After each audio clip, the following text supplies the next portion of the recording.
Hi everyone. In this lecture, we'll discuss some more concepts on mixtures. All right. First of all, we have weighted average. Now we all know what average is, right? We all know what an average is. If we have two numbers, 1 and 2, we have to find their average. Their average is 1 plus 2 by 2. All right. This is a simple average. But what is a weighted average? Now weighted average comes into picture when the different numbers have different weights. In this case, both 1 and 2 have equal weight. All right, they have equal weight, and therefore their average is a simple average. But take for example a class where you have 10 boys and 20 girls. All right, you have 10 boys, 20 girls. The average age of boys is 11. The average age of girls is 10. All right, then the average age of the class is 11 plus 10 by 2. No, 11 plus 10 by 2 is a simple average of 11 and 10 years. All right. This is a simple average, and this is used only when the weights are same. Weights are equal. But in this case, the weights are different because the number of boys is different from the number of girls. All right. So if we find the average age of the class, we will have 10 into 11 plus 20 into 10 divided by total number of students, that is 30. All right, this is the average age of the class. It is not 11 plus 10 by 2, and this average age can also be found using 11 years of age for 10 boys, right? So we have 10 boys plus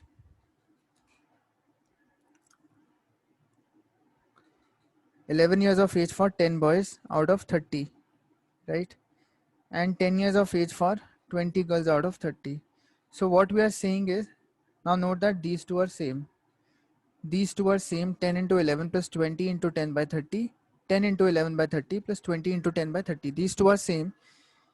Here we are saying that we are finding the total age of the class, and then we are dividing by the total number of students in the class. Here we are saying that we are taking a weighted average. That is we are multiplying the respective ages with their weights. Since we have 10 boys and 20 girls, the weight of boys is 10 by 30. We have 20 girls and 10 boys, the weight of girls is 20 by 30. All right. So we multiply the respective averages with their weights. All right. This is known as weighted average. All right.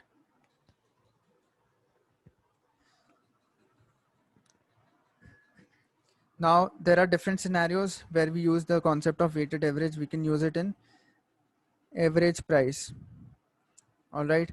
If we are given that the price of 5 articles is rupees 10, the average age of 5 articles is rupees 10, the average price of 10 other articles is rupees 7. All right. Then if we have to find the average price of an article, we do a weighted average. We have 10 as the price, weight is 5 by 15. Then we have 7 as the price, weight is 10 by 15. All right. This gives us a weighted average price for all of the items. Okay. Now we also have average speed. And in this case, the weight that is taken is the time and not the distance traveled. Some people get confused in this. We will look at the application of this idea in questions. But please remember that the average speed depends on average speed is a weighted average speed, with the weights being the time taken and not the distance traveled. All right. What I mean is that say you travel at 20 kilometers per hour, and for the rest of the journey you travel at 40 kilometers per hour. All right. You travel for 2 hours at this speed, and then you travel for 3 hours at this speed. All right. Total distance that you cover for in 2 hours at 20 kilometers is 40 kilometers, and here the total distance you cover is 120 kilometers. Average speed is what? 40 plus 120, that is 160, by total number of hours, which is 5, that is 32 kilometers per hour.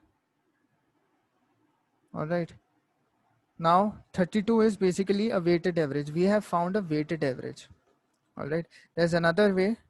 Here we have added the total distance and divided by total time. We can also do weighted average. Now weighted average means that at 20 kilometer per hour, the weight is what? Weight is time taken, 2 by 5. All right. And at 40, the weight is what? Time taken, that is 3 by 5. It is not the distance traveled.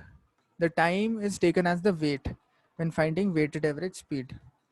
So this gives us 8 plus 24, that is 32. All right.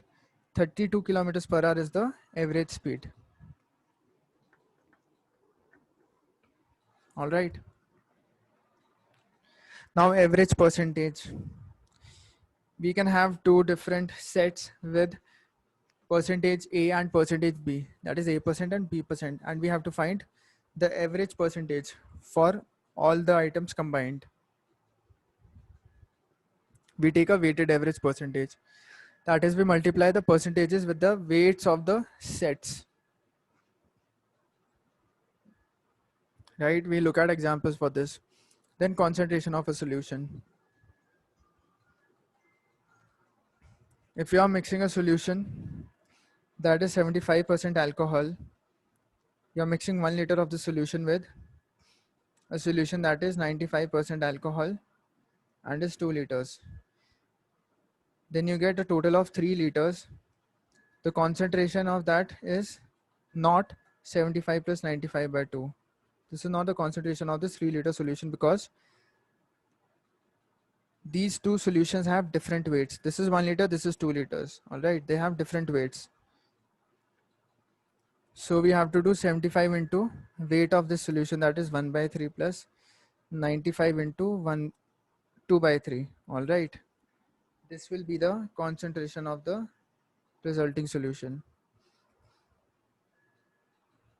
Now note that smaller average is less than larger average. What I mean is that suppose you have set 1, you have set 2. All right. You have average 1 for this set, you have average 2 for this set. When you mix these two sets, you get an average 3. All right. Now average 3 lies between average 1 and average 2 always. This is always true. All right. You will always have a smaller average out of A1 and A2 and the other one will be a larger average, right?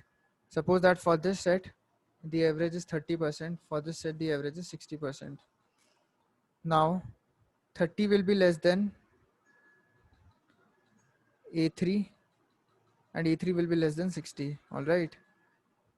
So A3 will lie between 30 and 60. Now where between 30 and 60 it lies, that depends on the weights. All right.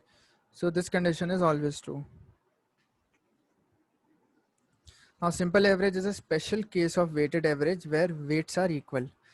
Only when weights are equal, all right, you have a simple average. Suppose you have a solution with 40% alcohol, the other solution is 60% alcohol. You have weight W1 for this, weight W2 for this, all right. 40 into W1 upon W1 plus W2 plus 60 into W2 upon W1 plus W2. This will be the weighted average. Now, if the weights are equal, that is W1 is equal to W2, this reduces to 40 into 1 by 2 plus 60 into 1 by 2. This is equal to 40 plus 60 by 2. All right. And this is nothing but simple average. So when the weights are equal, our weighted average is equal to simple average. All right.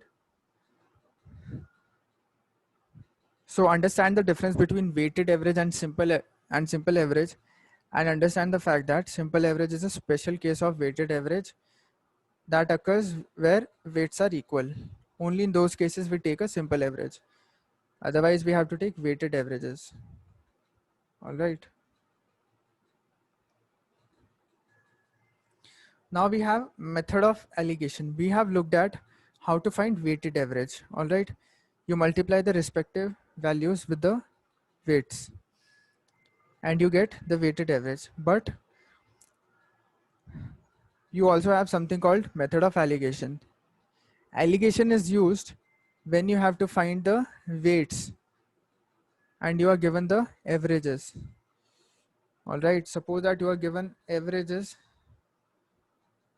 average A1 for one set, average A2 for the second set. You are given that the average is AW for the third set. That is the set that you get on combining A1 and A2. All right, so AW is the weighted average. Now how do you find the weights of A1 and A2? Right, you can form an equation. You just say that let the weight of A1 be W1.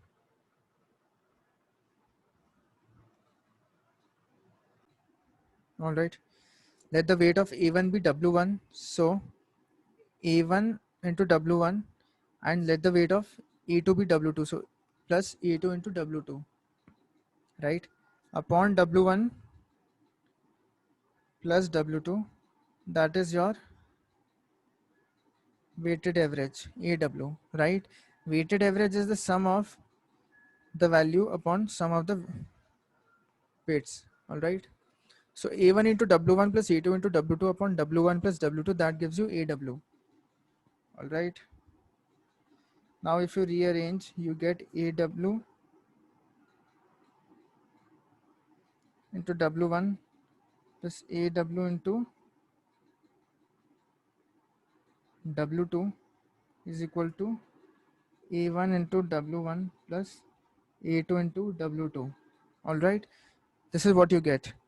Now if you rearrange, you get AW minus A1 into W1 is equal to A2 minus AW into W2. All right, so W1 by W2 becomes A2 minus AW upon AW minus A1. All right, this is what you get as the ratio of W1 and W2. A2 minus AW is A2 minus AW, this difference. All right, and AW minus A1 is AW minus A1, that is this difference.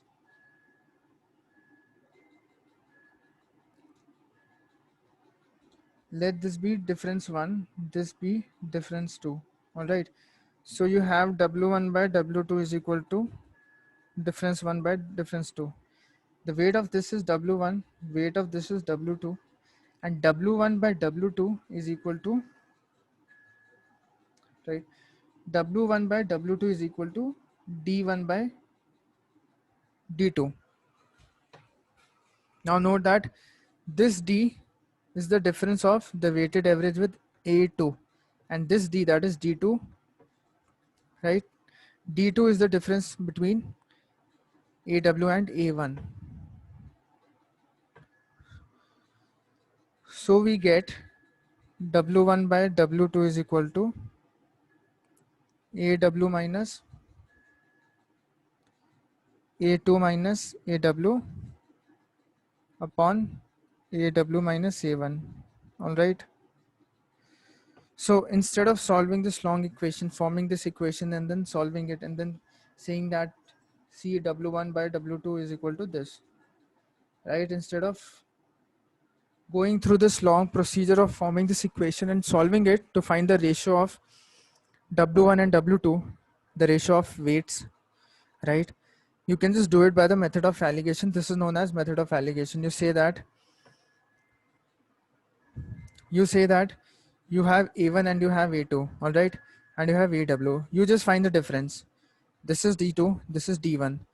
Now the ratio of weights is inverse to the ratio of the differences. So W1 by W2 is equal to W1 by W2 is equal to, now you go here, right, the opposite side, you get D1. A2 minus AW is D1, and for W2 corresponding to W2 you get this difference D2, that is AW minus A1. All right, We will look at questions based on this, and hopefully you will understand this even better. All right. But now please understand that the method of alligation is used to find the ratio of the weights. While finding weighted average, we know the individual averages of the different groups and we know their weights. So we find the weighted average. But if we are given the individual averages and the average of the whole group and we are required to find the weights, the ratio of weights of the groups, then we use the method of alligation. All right.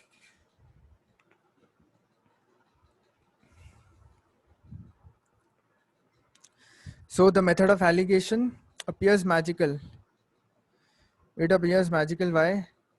Because you have average 1, you have average 2, you have average, the weighted average, right? You say the weight 1 by weight 2. Weight of this group by weight of this group is equal to this difference.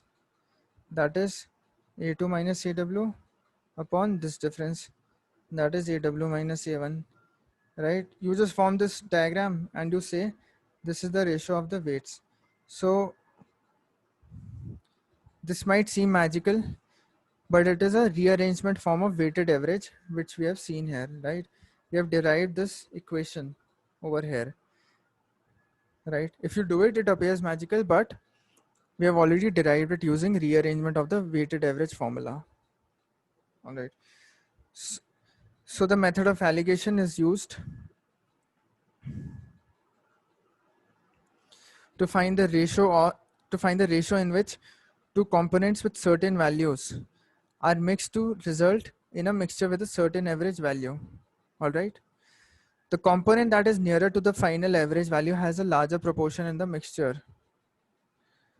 Okay, this is a point to note that suppose you have two mixtures, the average of mixture 1 is A1, average of mixture 2 is A2. The weight of A2 is more than the weight of A1. All right. Weight of A2 is more than the weight of A1. That means that the weighted average will be towards A2. That is, if you draw a simple average, that is a middle point between A1 and A2, the weighted average will lie in this space because A2 has more weight. All right, so it contributes more to the weighted average. Then the ratio in which two components are mixed is the reciprocal of the ratio of respective differences between their individual averages and the average of the final mixture. We have seen that already over here. All right, that is the formula for alligation. Now, other kinds of questions that we can have in mixtures are based on replacement of a component or repeated dilution. All right, what this means is that suppose you have a solution. Suppose that you have milk. All right, you have milk, 100 liters of pure milk. Now, from this milk, you remove 30 liters. All right, you are left with 70 liters milk, and then you add 30 liters of water to it. All right, now this gives you a mixture with 70 liters milk, 30 liters water. All right, this gives you a 7:3 mixture. Now again from this mixture, you can remove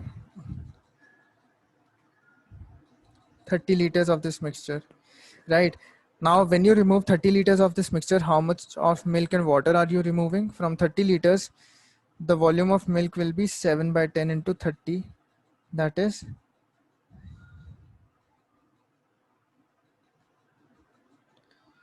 21 liters milk. And the volume of water that you would be removing would be 3 by 10 into 30. That is 9 liters. So you would be removing 21 liters of milk and 9 liters of water. All right.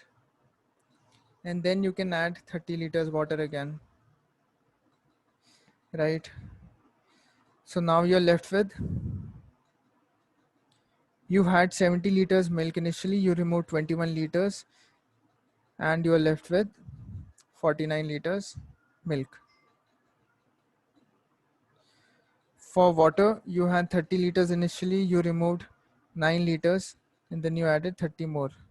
So 60 minus 1 is 60 minus 9 is 51 liters. We have 51 liters water, right? Now this is how replacement of a solution works. However, we cannot keep on doing this. We cannot say that, okay, we have this much milk and this much water in the mixture, right? If we are removing 30 liters of the mixture, then how much milk and how much water are we removing, right? We are removing this much milk, this much water. So we are left with 70 minus 21 liters milk and 30 minus 9 liters water. And then we add water again. So we are left with this much milk and this much water. All right, we cannot keep on doing this. And in a lot of questions, you will see that such kinds of operations are done multiple times, right? They are done multiple times. So there has to be a formula for this. The formula is the final amount of replaced component is equal to initial amount of the component into 1 minus amount being drawn out in each operation divided by total amount of mixture. Right, we write it in the form. We say final amount of replaced component is equal to initial amount. Right, we say initial into 1 minus x by v. All right, raised to power n. Right, we are saying that we have a total of v liters. We have a total of v as the volume of the total solution, v liters, and from v liters we are removing x liters. All right, so how much are we left with? We are left with 1 minus x by v. All right, we are left with that much fraction, and then we multiply that fraction with the initial amount. We get the final amount of the component. If we do this again, then again we would have to multiply by this fraction, and n would become 2. If we do this a third time, we would multiply again with the fraction and we would get n equal to 3. So n is the number of times the same operation is performed, and this above formula works for amount, percentage and fraction. What I mean by this is, this initial could be the amount. This initial is over here, you could have the absolute amount, say 20 liter, 30 liter, whatever, right? For milk we have 100 liters over here, so it could be initial amount, or it could be the percentage. Here we have 100 liters of milk, right? So the percentage is 100%, so we could have 100% as the initial number. Or the fraction, 100 liters of milk, no water, so fraction of milk is 1, so initial could be 1, right? But based on what we put over here, amount, percentage or fraction, we get that same kind of number over here. This final number will be of the same form. All right, if you put percentage over here, initial percentage was 100%. After doing this operation, you will get the final percentage. All right, if for initial you use the initial fraction, then after doing this operation you will get the final fraction. All right, and if you use initial amount, then after doing this operation you will get the final amount, that is the final absolute amount in terms of volume. All right, so you can use either of these three, and based on what you use over here in initial, you will get the same value, same kind of value in the final number.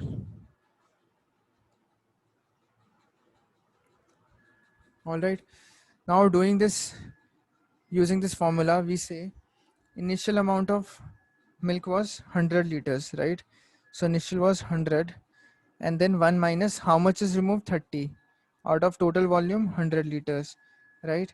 And this is performed how many times? This is performed twice. All right, so we have 100 into 1 minus 3 by 10. All right, so we have 100 into 7 by 10 square. All right, this becomes 100 into 49 by 100, that is 49. So this is the initial amount. 49 liters is the final amount, right? This is same as the value we had here, 49 liters for milk. All right, so we get the final amount of milk. Now note that these initial and final amounts are for the component that is replaced. That is removed, and then some other component is put. If you have an alcohol plus water solution, right, and you remove some X volume, right, the total is V liters, you remove X liters from that. All right, and then you put and then you're left with V minus X liters. All right, then you put X liters of water. All right, you put X liters of water. Now here, what component are you replacing? You are replacing alcohol, because you are removing alcohol plus water and you're replacing that with water.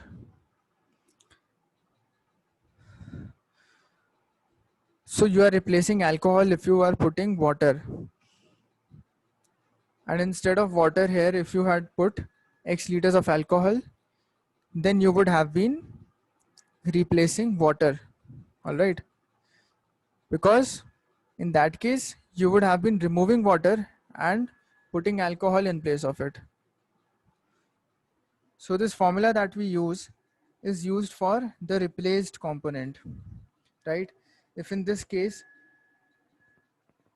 you are removing some of this mixture, that is X liters of this mixture, and you are replacing this with X liter of water, then this component on which you will do this operation, you will apply this formula, will be on replace component, that is alcohol. Alcohol is being replaced with water. This is very important. This is very important. You cannot use this formula on water. All right, you have to use it on the replaced component. Now in the question, you might be asked about some final value of water or something. So for that, this formula, the usage of this formula will have to be done on the replaced component, and then based on whatever number you get, right, you will get the final amount for this, for alcohol or milk, whatever, and you will have the final volume. So you subtract the two and you will get the final volume of water. That is how you go about it. So this formula is applied for the component that is replaced. I have written that over here also. The component to be considered should be the one that is replaced. All right. We'll be applying this formula in questions, and over there also I'll mention this. Okay. All right. Now there is something called rule of constant. All right. Rule of constant means that whenever component B is added to a mixture of A and B, the quantity of component A in the mixture remains the same. All right. You have a mixture of two substances, A and B. You are adding B to it. The percentage of A will decrease, right? The fraction of A will decrease, but the amount of A will remain the same. All right. The amount of A will remain the same. Its fraction and its percentage will decrease. All right. For B, its percentage will change. It will increase. Its fraction will increase, and its total amount will also increase because you are adding B. All right. So you have to identify which component will follow the rule of constant under the given conditions in the question. All right. The proportion of component A changes, but its absolute quantity, volume or weight remains the same. All right. Its proportion, that is its fraction or percentage in the total volume, remains this. It changes, but the absolute quantity or the volume or weight, whatever, that remains the same. All right. Okay.